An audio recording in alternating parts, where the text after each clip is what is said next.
corrido, fíjense lo que pasó.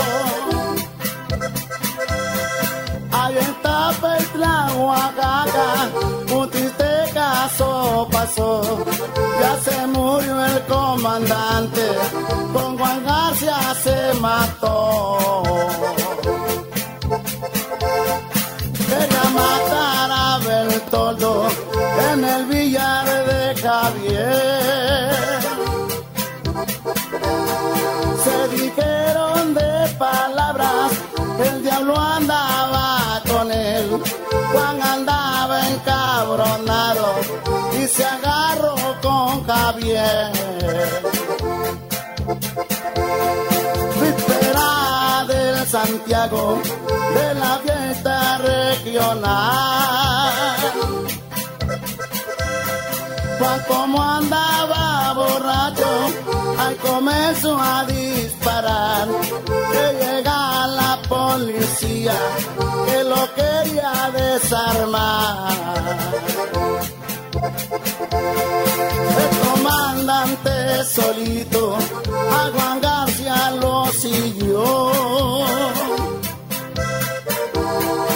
En Parejo donde Eustaquio, ahí mismo lo alcanzó. Se agarraron a 2 metros y Juan luego disparó.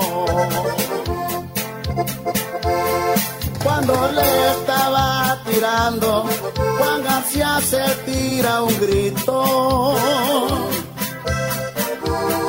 Cuando le miró la sangre, ya te fuiste papacito.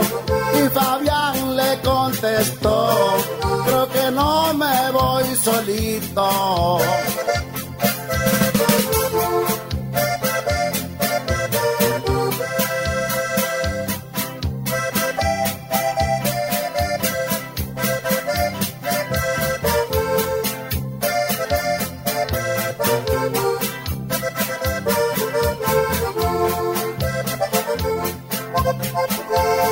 Fabián sacó su pistola, que al momento emparejó.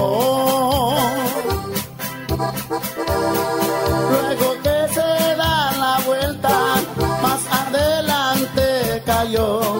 Me voy a morir contento, porque no vamos los dos. Florentino iba con él, pero de nada sirvió. Cuando sonaron los tiros, Florentino arrancó.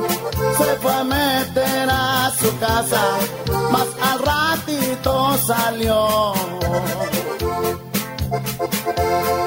Ya se murió el comandante, cosa que no puede ser. Se mató con Juan García, cumpliendo con su deber. Le lloraba a su familia, sus hijos y su mujer.